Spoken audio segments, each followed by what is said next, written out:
नमस्कार, मैं हूं विजेंद्र कुमार भारती और आप देख रहे हैं TWW न्यूज़।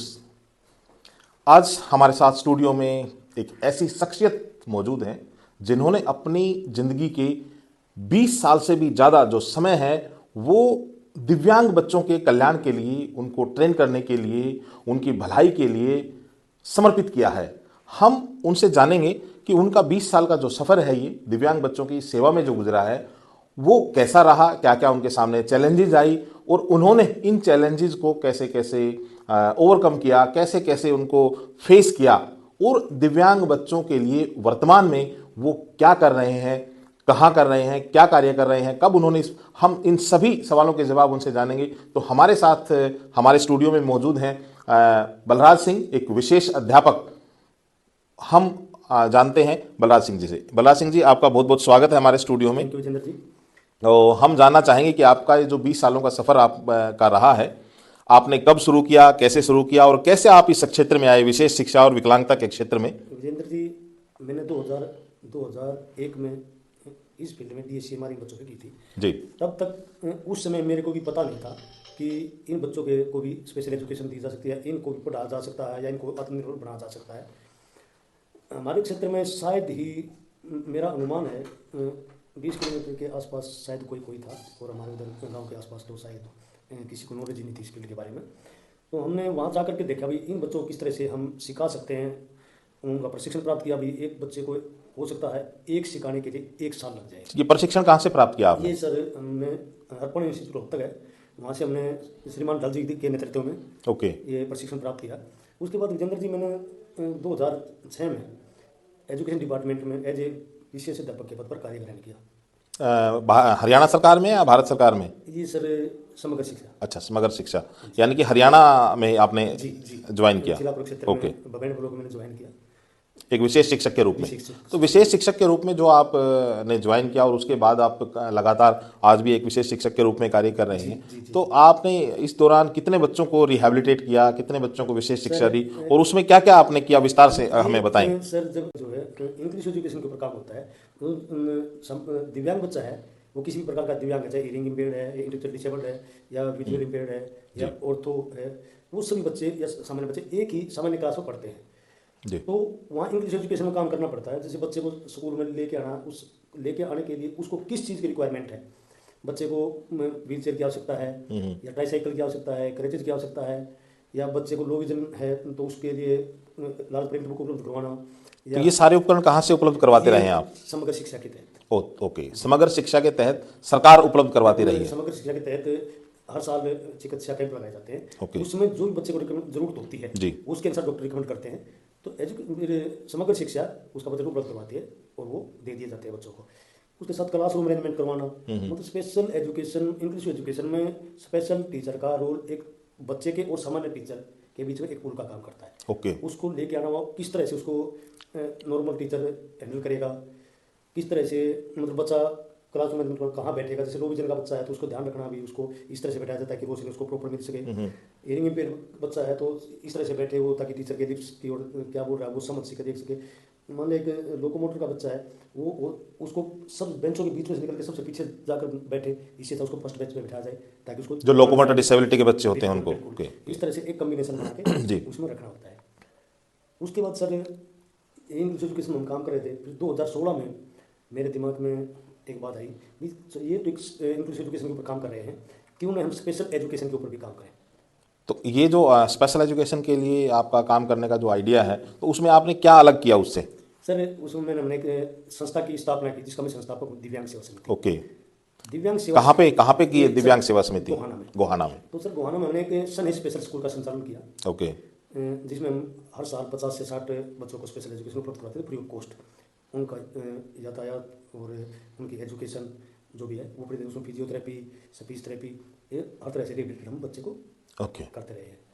तो फिर सर इसके हमने शहर के अंदर ये योजना चलाई, उसके अंदर फिर हमने इसका विस्तार किया। तो आप जो फ्री ऑफ कॉस्ट जो उनको ये स्पेशल एजुकेशन और सारी थेरेपी जो है चिकित्सा करवा रहे थे, तो उसका और बाकी खर्चा कौन उठा, कैसे वहन करते थे, किस तरीके से? ज़्यादातर जो कमेटी मेंबर है संस्था के वही सारा खर्चा करते हैं, बाकी कुछ सामाजिक लोग भी जुड़ जाते हैं नए कार्य में। ओके, आपस के कंट्रीब्यूशन से जो है ना, ये सब सबकी सहयोग से। हाँ, ये हमने ये चलाया जी।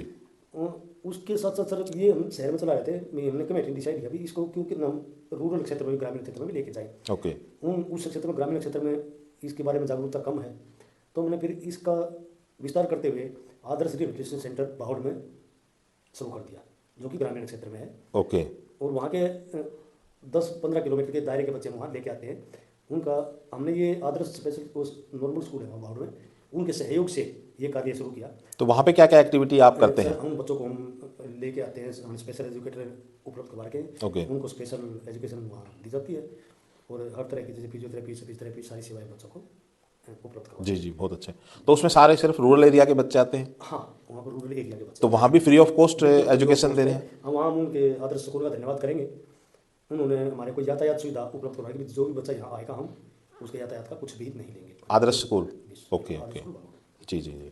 उसके साथ साथ सर फिर हमने 2019 में हम एक दिमाग में है कि ये जो बच्चे अनाथ होते हैं, जो गुम हो जाता है, कोई उसके पेरेंट्स नहीं मिल पाते, या फिर जो बच्चे जिसके माता पिता एक्सपायर हो जाते हैं, उनका पालन पोषण करने वाला कोई भी नहीं है, या फिर कुछ पेरेंट्स ऐसे हैं जो अपने बच्चे का पालन पोषण करने में असमर्थ हैं, उनके लिए CCI होते हैं, चाइल्ड केयर इंस्टीट्यूशन, ओके, जो JJACT में रजिस्टर्ड होते हैं। ओके। तो सर यहाँ सामान्य बच्चों के CCI तो थे, सोनीपत में जैसे 5-6 CCI है सामान्य बच्चों के। यानी कि आप कह सकते हैं कि जो जिनको बोलते हैं अनाथ आश्रम जो है वो, जी चाइल्ड केयर इंस्टीट्यूशन बोलेंगे, अनाथ आश्रम तो शब्द यूज नहीं कर सकते। Okay okay. तो यहाँ हमारे आसपास जो दिव्यांग बच्चे हैं उनके लिए कोई भी CCI नहीं था।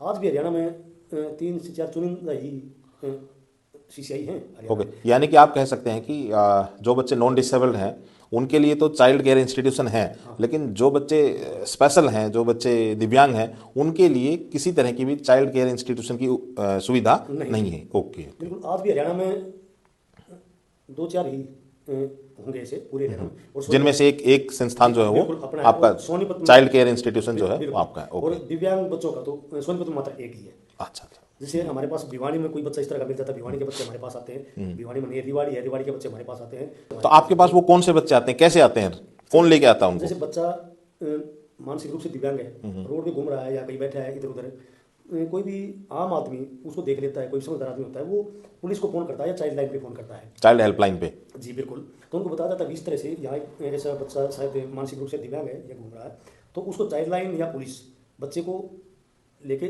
पकड़ के चाइल्ड वेलफेयर कमेटी के सामने प्रस्तुत करती है। ओके, चाइल्ड वेलफेयर कमेटी उसका यानी कि आपका कहने का अर्थ है कि यदि कोई भी व्यक्ति अगर किसी ऐसे बच्चे के बारे में इंफॉर्मेशन देता है चाइल्ड हेल्पलाइन पे, बिल्कुल तो उसके जरिए से फिर बच्चा पहुंच जाता है चाइल्ड वेलफेयर कमेटी के पास।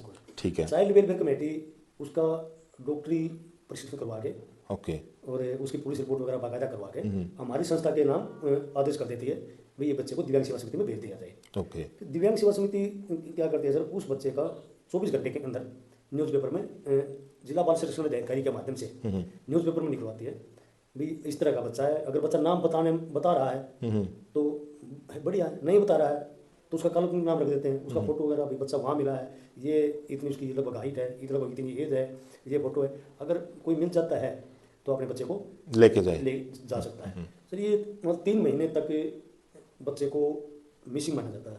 अच्छा, ये बच्चा मिसिंग है, हो सकता है पेरेंट्स ले जाए, लेकिन जब 3 महीने तक भी कोई पेरेंट्स वगैरह लेने नहीं आता है तो उसको फिर ऑर्फन की कैटेगरी में डाल दिया जाता है। बच्चा ऑर्फन है तो वो संस्था में ही वहीं रहेगा सर। उसका एक वहाँ पर मान एक घरेलू इन्वायरमेंट। तो आपके पास कितने बच्चे ऐसे हैं जो इस तरह से चाइल्ड वेलफेयर कमेटी के माध्यम से आपके पास आए, और कितने ऐसे बच्चे हैं जो अभी आपके पास रह रहे हैं वहाँ पे? हमारे पास लगभग 17-18 बच्चे अब प्रेजेंट में हैं। ओके, और कितने बच्चों को रख सकते हैं आप? कुछ ऐसी कुछ बाउंडेशन होती है बिल्कुल सर, सरकार की तरफ से? रजिस्ट्रेशन होता है JJACT में, वो 25 का या 50 का रजिस्ट्रेशन करवाना होता है। ठीक है, तो हमने 25 बच्चों की कैपेसिटी हमारे पास है। ओके, यानी कि 25 ऐसे बच्चों को आप रख सकते हैं और उनको 24 आवर रखते हैं? बिल्कुल 24 आवर सर। उनका वही किचन होता है, वहीं रहना, खाना, कपड़े, दवाई, स्टेशनरी, स्टडी सब उस कैंपस के अंदर उनका करवाया जाता है। ओके, और इसके लिए 5-6 बच्चे हमारे ऐसे भी हैं जिसको हम ट्रेस करके उसकी फैमिली तक पहुंचा चुके हैं। बिल्कुल पहुंचा सके।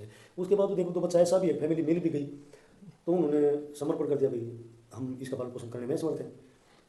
तो ऐसी कंडीशन में आप जब फैमिली मिल जाए और फैमिली ये कहे कि भाई बच्चा मानसिक रूप से दिव्यांग है और हम इसका पालन पोषण नहीं कर सकते हैं, तो ऐसी कंडीशन में आप क्या करते हैं फिर? वो चाइल्ड वेलफेयर कमेटी द्वारा फैसला लिया जाता है इस बच्चे का क्या करें, उसकी बाकायदा कमेटी द्वारा इंक्वायरी की जाती करवाई जाती है, क्या एक्चुअल में ये परिवार इसका पालन पोषण करने में असमर्थ है। अगर असमर्थ है तो उसको तो फिर ऑर्डर कर देते, इसको रखो परमानेंट। तो चाइल्ड वेलफेयर कमेटी आपके पास भेज देगी उस बच्चे को, और फिर उसकी पूरी जिम्मेदारी जो है वो संस्थान की जिम्मेदारी है आपकी। चलिए, बहुत अच्छा आपने मैसेज दिया। दिव्यांग सेवा समिति जो है वो चाइल्ड केयर इंस्टीट्यूशन चला रही है जो 25 बच्चों की कैपेसिटी के साथ है, और 24 आवर्स आप उनको सभी सेवाएं दे रहे हैं, उनका नहाना धोना खाना पीना सब कुछ। और क्या वहाँ आप स्पेशल एजुकेटेड डॉक्टर्स वगैरह भी अवेलेबल करवाते हैं? सर बिल्कुल, उनके लिए सुप्रिटेंडेंट है, काउंसलर होता है, कुक है, ओके, खाना बनाने के लिए उनके हेल्पर है, कपड़े धोने के लिए, नहलाने के लिए।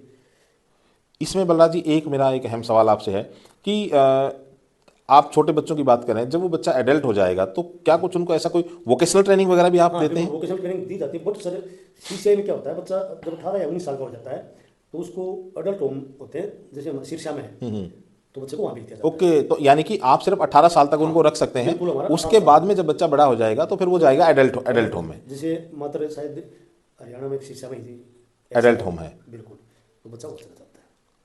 बहुत बहुत धन्यवाद बलराज जी, आपने एक अच्छी जानकारी हमें दी और हम बिल्कुल तहे दिल से आपका शुक्रगुजार हैं। आप समाज के लिए बहुत ही अच्छा और बेहतरीन काम कर रहे हैं। जो बच्चे मानसिक रूप से सक्षम हैं और अभिभावक यदि उनके नहीं हैं तो उनको रखने के लिए सामान्यतः बहुत सारे चाइल्ड केयर इंस्टीट्यूशन मिल जाते हैं, लेकिन ऐसे बच्चे जो मानसिक रूप से दिव्यांग हैं, जिनके अभिभावक नहीं हैं या अभिभावक उस कंडीशन में नहीं है कि वो उनका टेक केयर कर सके, उनका पालन पोषण कर सके, और वो बच्चे को चाइल्ड वेलफेयर कमेटी को यदि सरेंडर कर देते हैं तो उन बच्चों को भी आप वहां रखते हैं।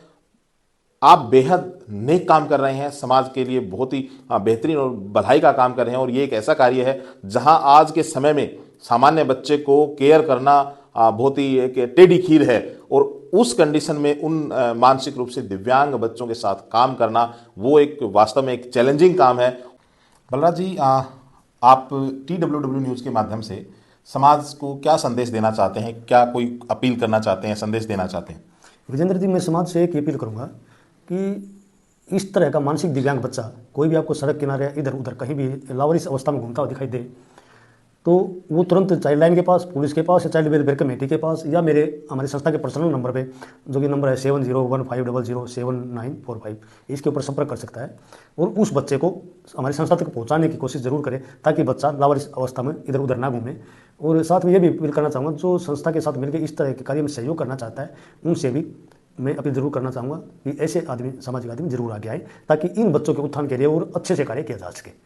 थैंक यू, धन्यवाद। जैसा कि बलराज जी ने एक अपील की है कि ये हम सभी का कर्तव्य है, समाज के हर व्यक्ति का कर्तव्य है कि यदि उसको कहीं भी ऐसा कोई लावारिस बच्चा मिलता है या कहीं भी एक मानसिक दिव्यांग बच्चा उसको दिखाई देता है और लगता है कि हाँ, उसको जो सर्विसेज बलराज जी ने बताई हैं, जो इनकी संस्था प्रोवाइड कर रही है, उन सेवाओं की जरूरत है, तो एक जिम्मेदार नागरिक का कर्तव्य निभाते हुए हमें उस बच्चे को संस्था तक पहुंचाने की कोशिश करनी चाहिए। हम सभी आज ये संकल्प लें कि अगर हमें कोई भी ऐसा दिव्यांग बच्चा कहीं भी मिले तो हम उसको सही स्थान तक, यानी कि चाइल्ड वेलफेयर कमेटी या इस तरह के जो चाइल्ड केयर इंस्टीट्यूट हैं जो दिव्यांग बच्चों की पूर्ण रूप से देखभाल करते हैं, उनको पुनर्वासित करने का जो प्रयास कर रहे हैं, हम उन तक पहुंचाएं। ये हम सभी का कर्तव्य है। और मैं गुजारिश करूंगा सभी से चैनल के माध्यम से कि हमारे दर्शक जो भी, जिन तक भी हमारी आवाज़, जिन तक भी हमारा मैसेज पहुंचता है, वो सभी इस बात का विशेष रूप से ध्यान रखें कि समाज का कोई भी बच्चा इस तरह से लावारिस ना घूमे और उसको जिस चीज़ की ज़रूरत है, उचित देखभाल की जो ज़रूरत है, जो दिव्यांग सेवा समिति जैसी जो संस्थान है वो इस तरह के जो कार्य कर रहे हैं उन तक वो पहुंचे ताकि उस बच्चे का जीवन जो है वो संवारा जा सके, उसका कल्याण हो सके, वो कुछ सीख सके और अपने जीवन को एक अच्छे तरीके से, एक अच्छे नागरिक की तरह जी सके। इसी के साथ धन्यवाद।